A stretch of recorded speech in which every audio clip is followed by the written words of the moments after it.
The Joy Unleashed show empowers and inspires women to reclaim their joy. We provide tools, resources, and connections to help you unlock your true potential through engaging conversations, expert insights, and transformative stories. We create a vibrant and inclusive community where women can break free from the limitations that hold them back. I'm joyologist Coleen Greco, and it is my honor to be your host. Let's get right into the show. Hi, and thanks again for tuning in to Joy Unleashed. I'm your host, Coleen Greco, resident joyologist, and today I'm thrilled to be able to welcome an amazing guest to the show. Her name is Emma Coker. She is the Chief Alignment Officer at inbetweenfantastic. Emma believes that every human has a unique gift for the world, but not everyone has clarity on what that is or how to harness it. Her unique offering, aptly called inbetweenfantastic, focuses on helping people like you and me press pause, overplay, and dig into a clearer mindset to gain alignment with one's unique purpose. At the core, Emma is a coach and a lifelong learner, and a fabulous woman, I might add. She is full of care and curiosity. She is a little spirit guide that leads you through a process to help you see the world as a collection of opportunities. Beyond this, she has 30 years of executive coaching and sales leadership experience with some badass tech companies around the world. And from my time working with her, I can simply say she's one of those people that just gets it. Whether you're focused on performance, leadership, or personal development, anything that impacts people or revenue, she just gets it. According to Emma, achievement is not the problem in our world these days. Alignment is. Because confidence can be fickle and fleeting. Those are two F words we can use on this show. And while we all need a reset at one point or another. So if you feel like you lack clarity in your everyday work or that you're at a crossroads, this is the episode for you. Please welcome Emma Coker. Ta-da! Welcome, Emma. What an intro. Even the dogs have kicked off. I should have known that would have made them bark. Yeah, but I'm a dog person, so they come in to say hello. You know that. Every time. For those tuning in, give me 1 second. I will let them out.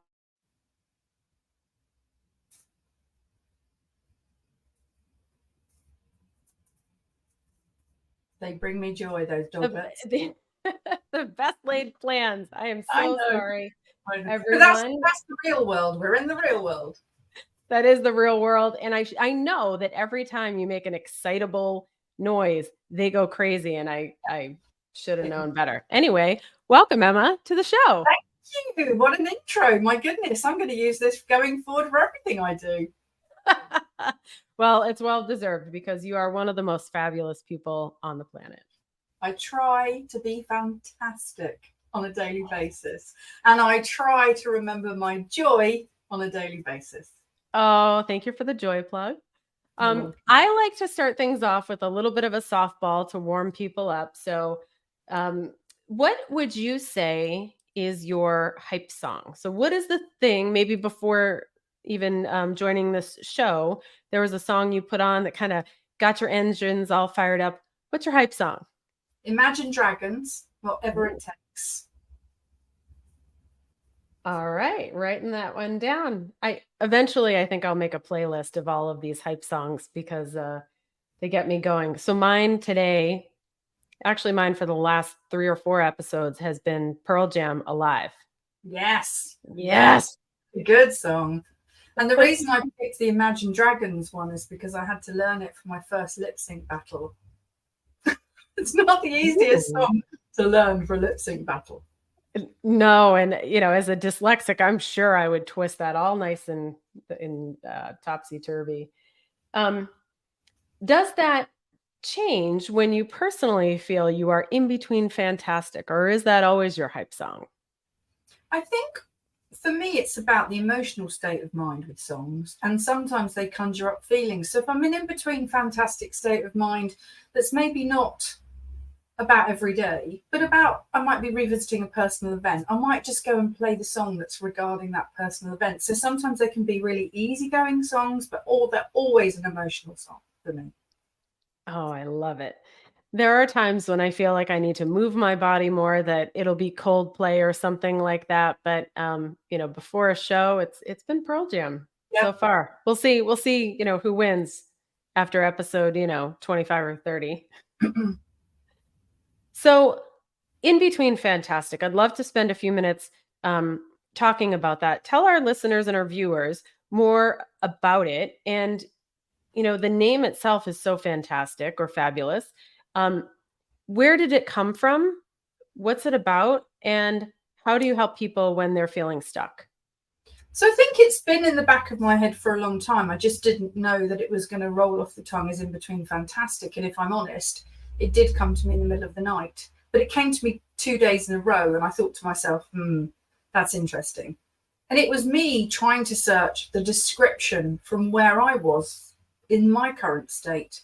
And I laid in bed and I thought, oh, in between fantastic. And I just literally picked up the phone and thought, that's a great company name. Let's just see if the website's available. And it was. But I think I've been in that place for many years, and it can be on a daily thing, it could be a yearly thing, it could be a decade.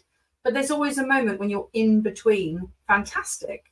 And the reason why I loved it so much is if you're in between fantastic, you've clearly been fantastic before, and you're clearly on your way to fantastic. So you're not saying from good to great.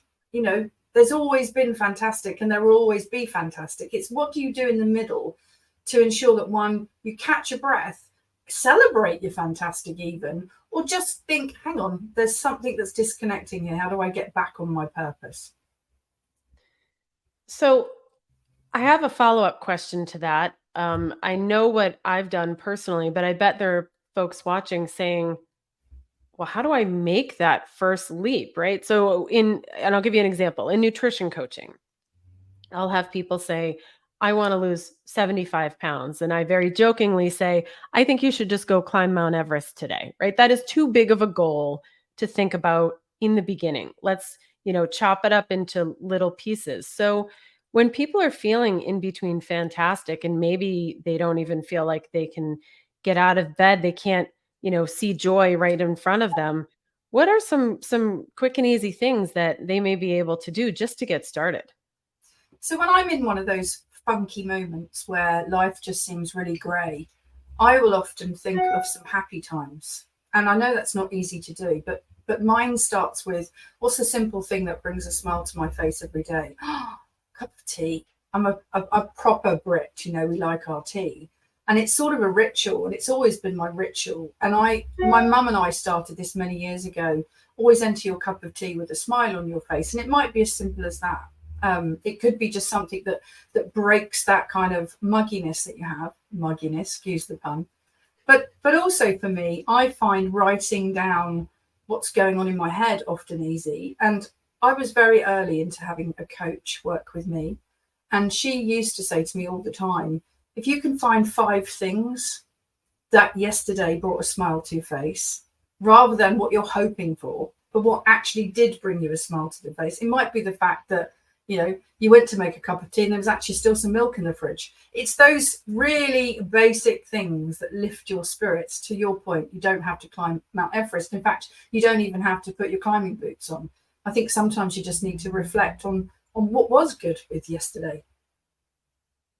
Yeah, I couldn't agree more. And I think a lot of times, if I'm feeling a little, uh, I don't know, disconnected from my day, a simple dog walk, Yes. which can feel like a chore, you can find the beauty in that. And Yeah. that can also help to reset. So there are lots of, little tactics that we can take advantage of, that, just allow us to see things in a different light. And then, from there, maybe start, through journaling, and we'll get to the journaling part later, but, through journaling, we can start to craft a plan. So makes a lot of sense. Pick up on your dog point. One of the things I loved about when I had my dog was that they're always happy to see you.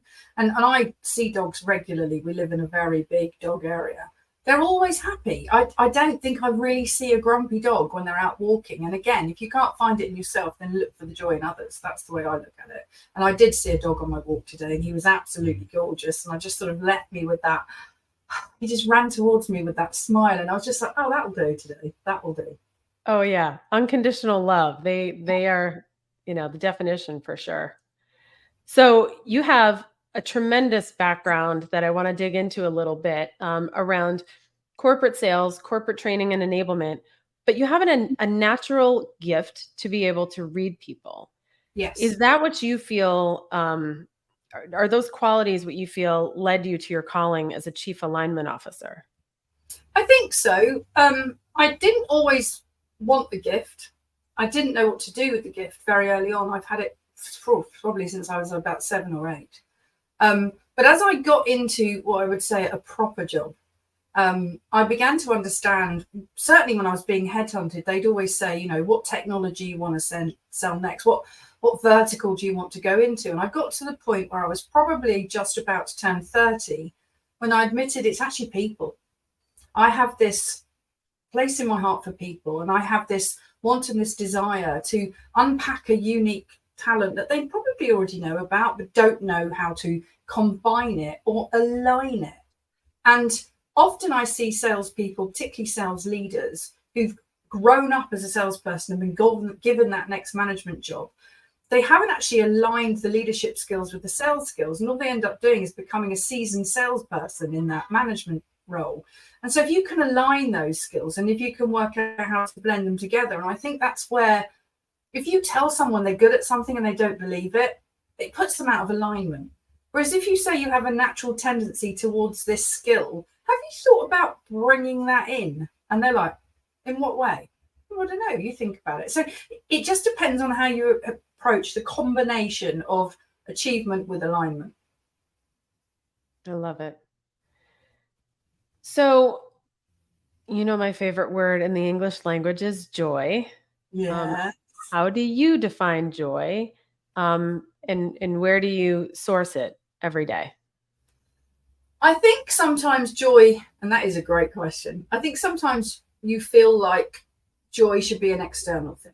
And I've certainly learned in more conversations with you that a lot of the time it's internal joy that you need to feel the joy. People are like, look for the joy. And so, well, my joy isn't your joy. But I'll give you, so there's 2 examples I'd like to give you. An external joy will be the day that you brought me Harold, the unicorn, to our networking event when we were out with the rebels. And you have to explain for the viewers, Harold is a giant, like 5 or 6 foot inflatable, maybe bigger, unicorn, like a pool unicorn. Yeah. And I jokingly, you said this, can I bring you anything? Because I'm driving and you're flying. And I was like, hey, a unicorn, as you do, the impossible, the art of the impossible. And you bought me it. And the joy, and now I carry that memory in my joy. So if I'm having a moment, I'm like, just think of Harold. So no one will know what Harold is to them, but to me it is. And I think for me, joy shouldn't come as a cost. I think I've said this to you before.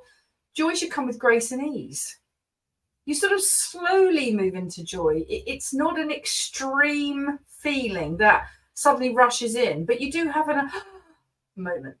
And people will tell you differently, but for me, it's a slow build. I sort of could be driving along the road to see my parents maybe, and in the corner of my eye, I see the most beautiful sunset, and I'm like, wow. It's not a bolt of lightning, my joy. It's a real deep-seated glowing, I think. I like to say it's a state of mind. It's not a destination. No. Agreed. 100%. Oh, I love it. I just wrote that down. Joy shouldn't come as a cost. No. That is powerful.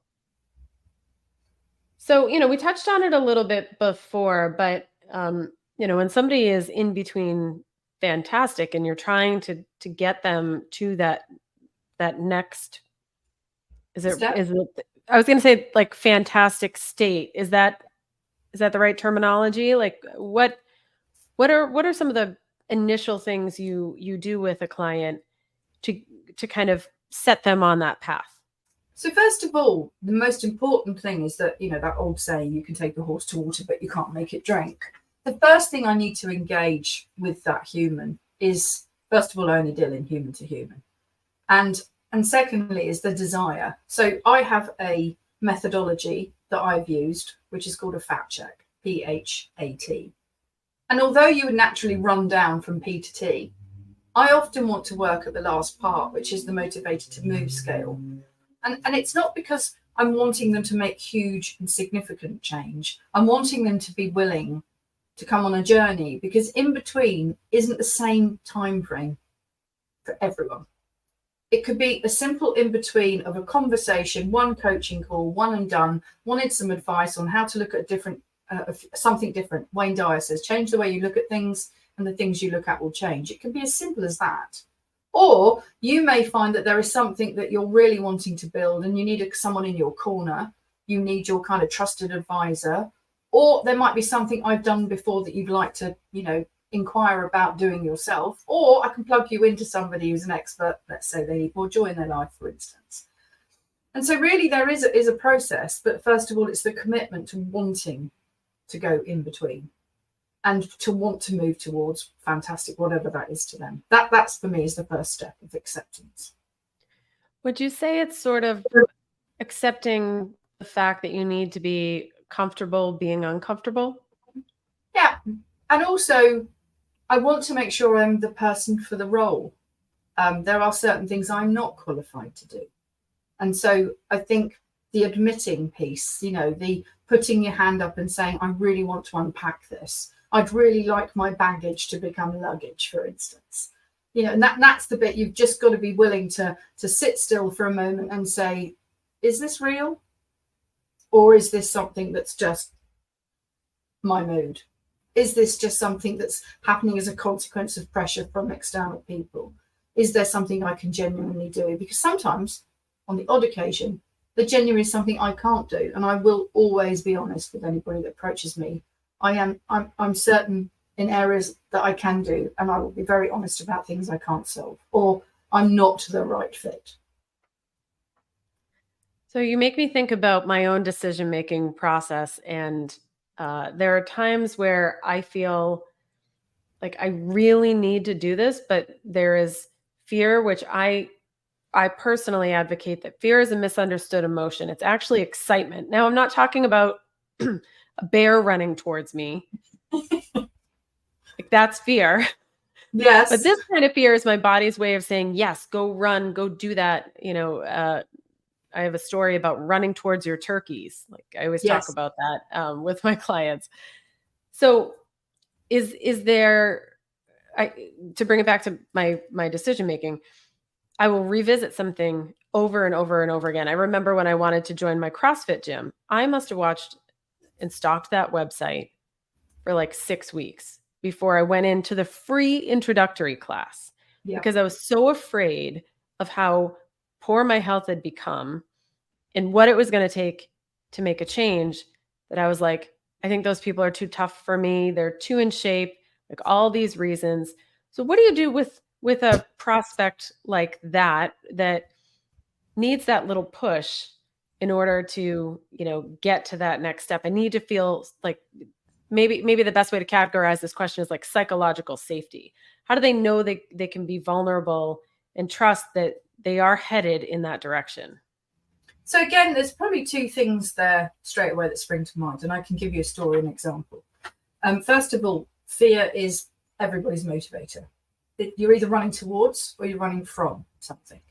And you need to gauge the level of satisfaction or fantastic, right? So, are they running towards something that's fantastic, or are they running away from something?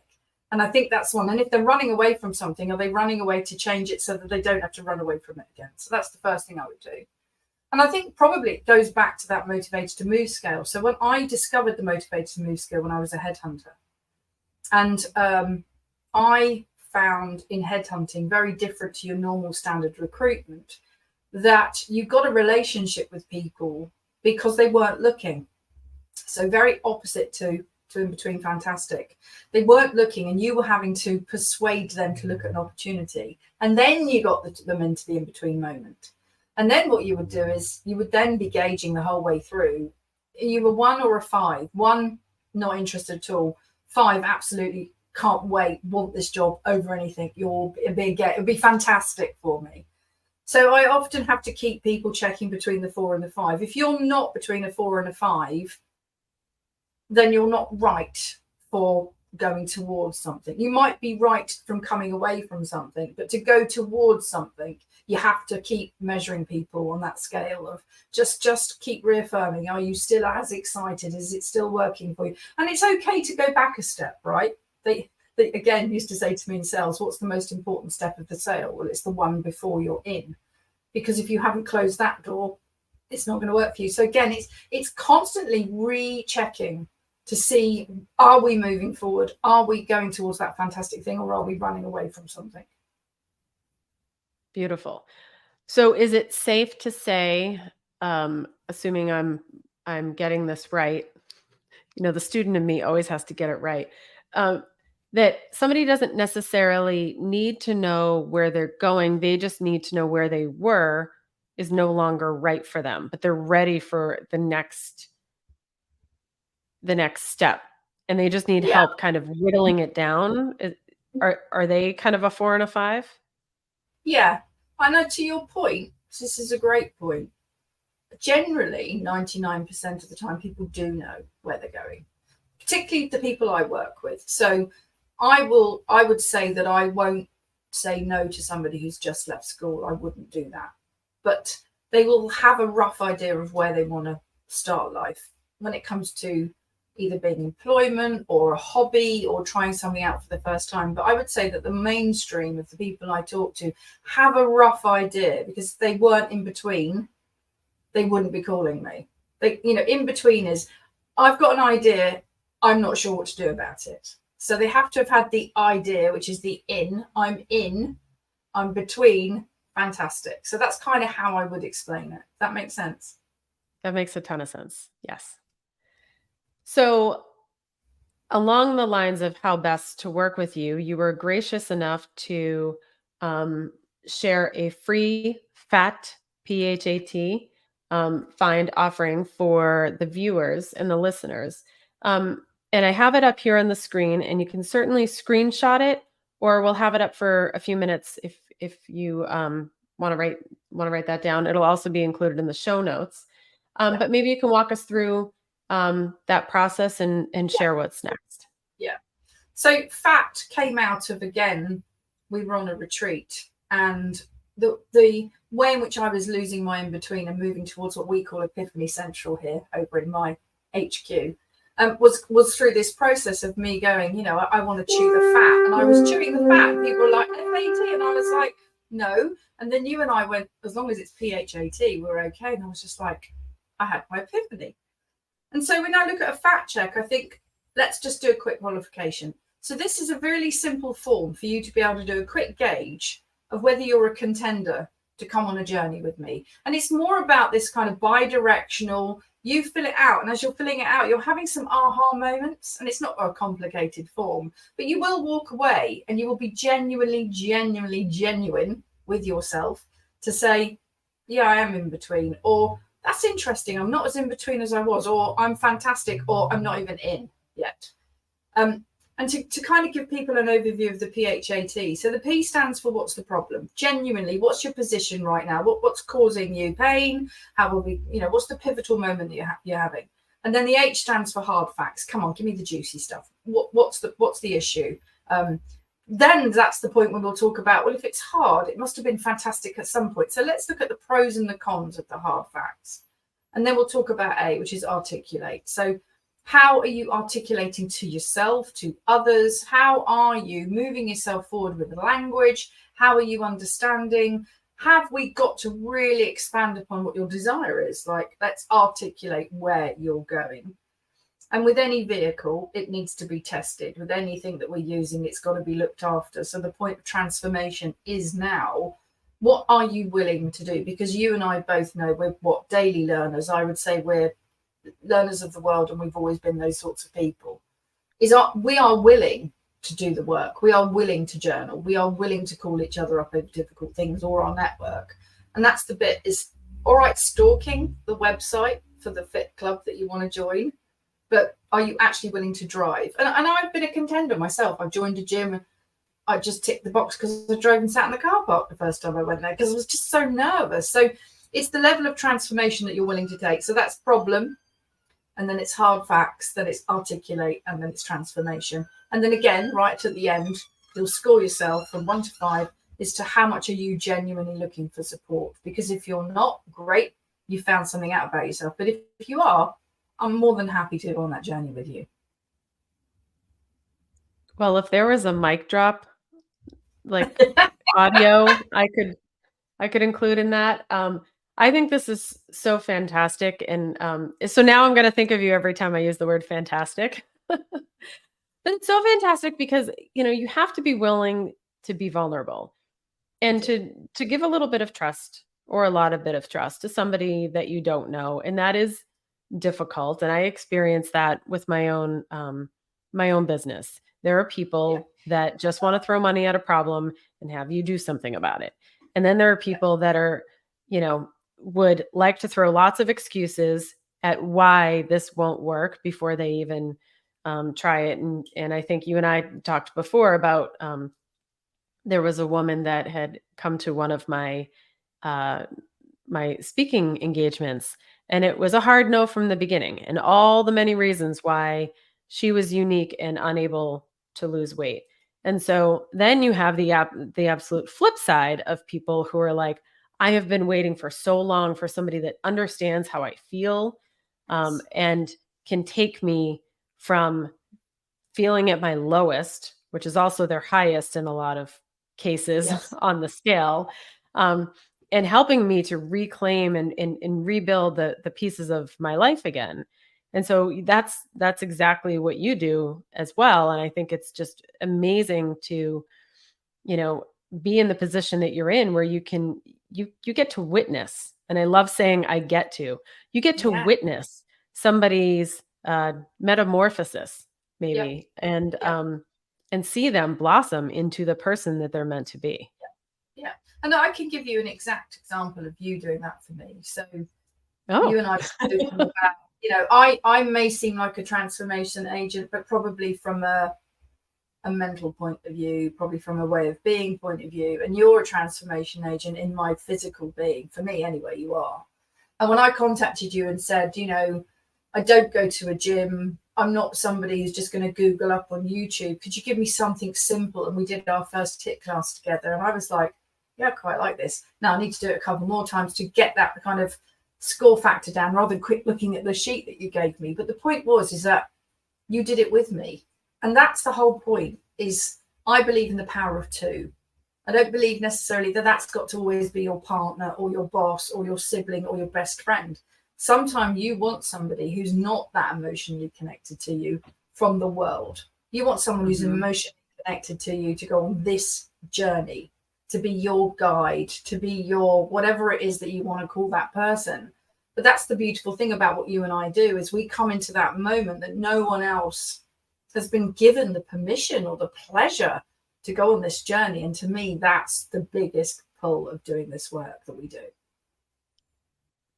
Wow, I didn't know I would get a plug. I'm honored. Thank you. Let me also put up your Instagram, and we'll give people a second to capture that, inbetweenfantastic.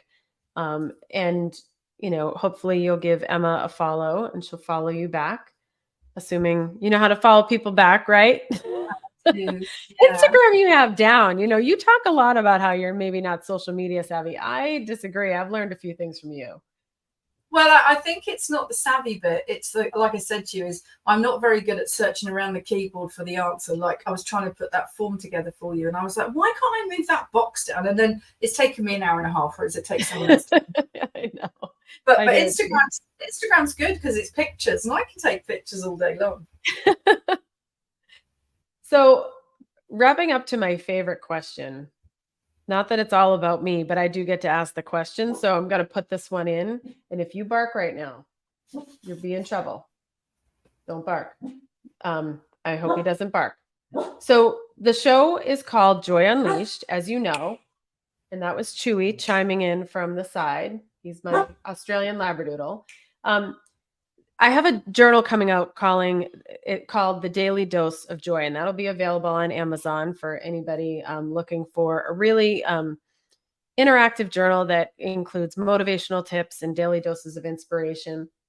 But I'm hoping that you can share with the viewers and the listeners, what do you do to help yourself feel grounded and firmly rooted in joy every day? Because I think a lot of times people are looking, like we were talking before about the little nuggets, the little things that they can do every single day to just get them to that point where they feel like they're able to take the next step. They have laid the foundation. They are able to start on this, massive transformation.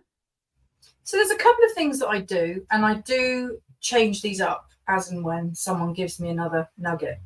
I've just recently been one of these people who starts to get up early and write these morning pages. And for some of your audience that don't know that, get up in the morning, pop the kettle on, grab a notebook, and sometimes the notebook's right by the kettle. Kettle? Do you still use kettles over there? You know that thing you make tea with?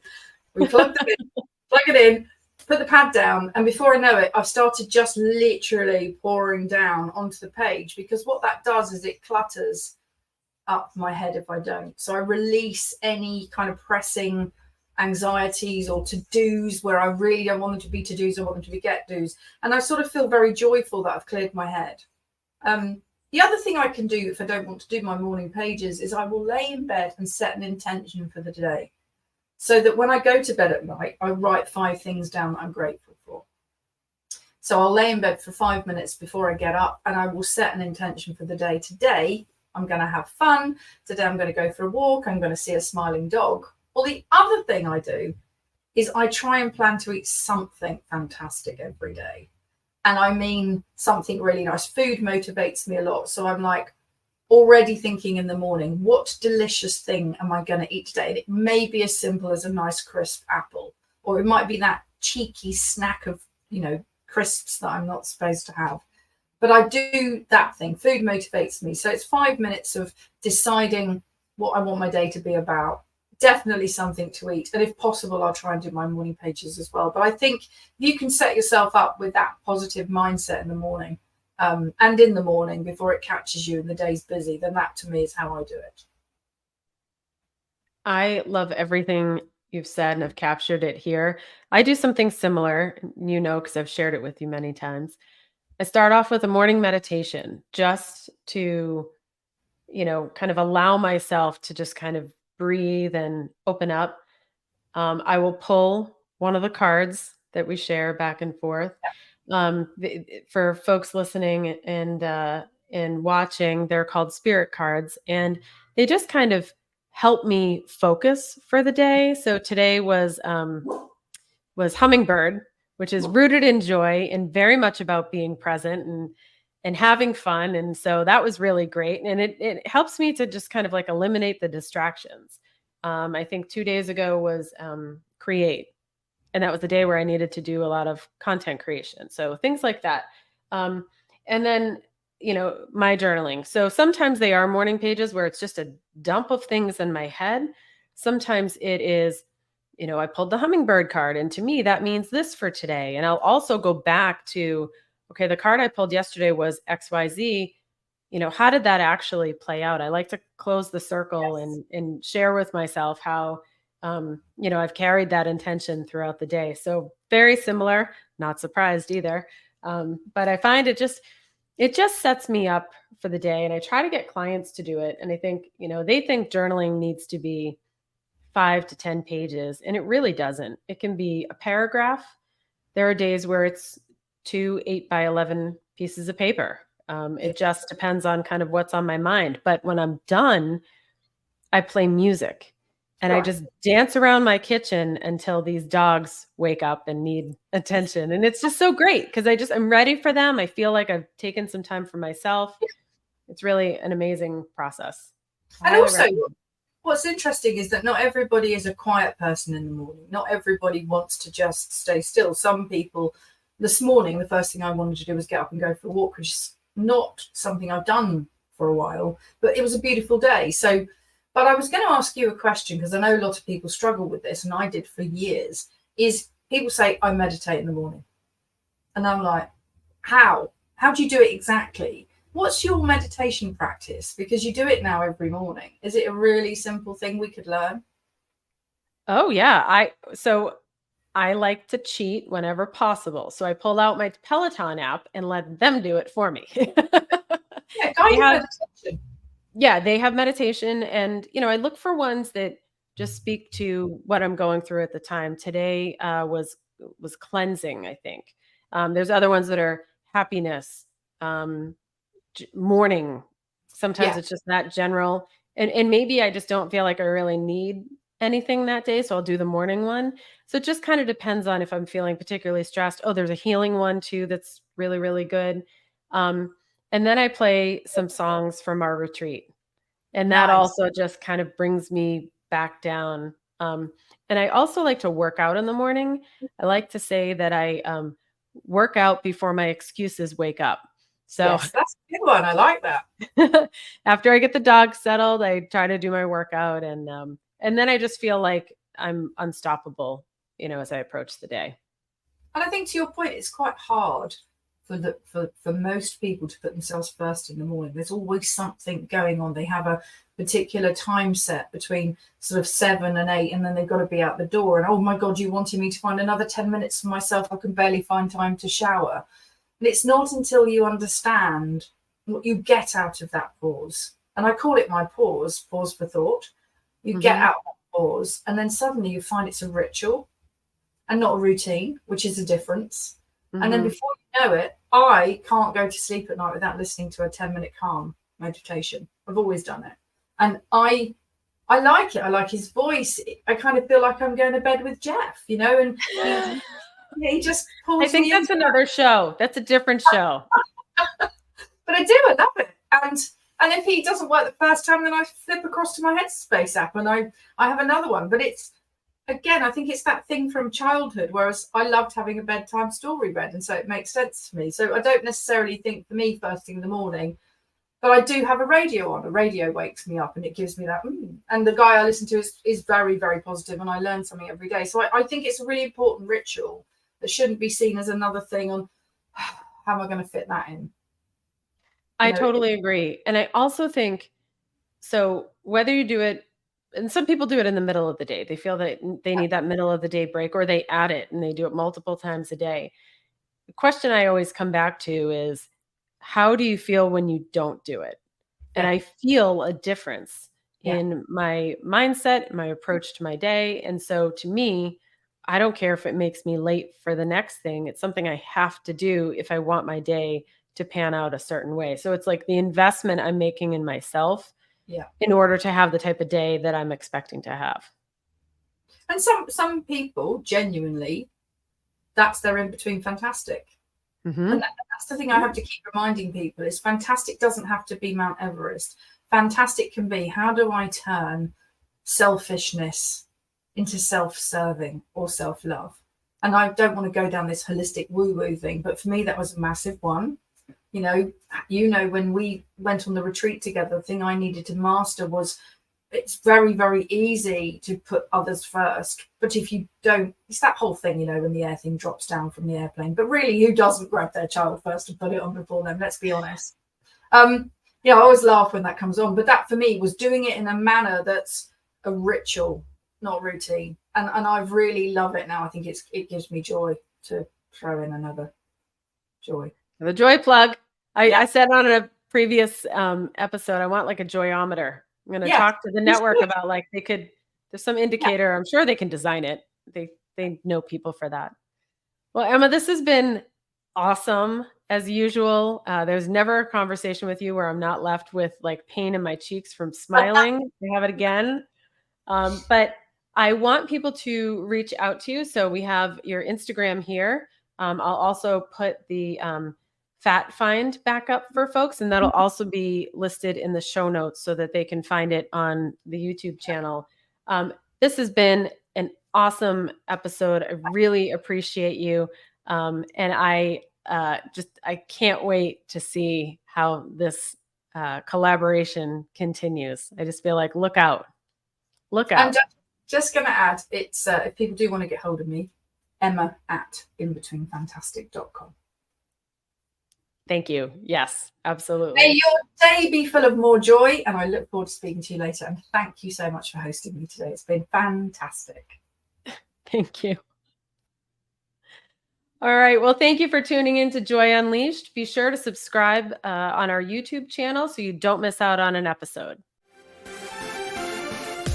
Thank you for tuning in to Joy Unleashed. As always, it's my honor to be your host and joyologist, Coleen Greco. Follow me at the Coleen Greco on Instagram for daily motivation and inspiration. And don't forget to leave my show a review on Apple Podcasts. Until next time, sisters.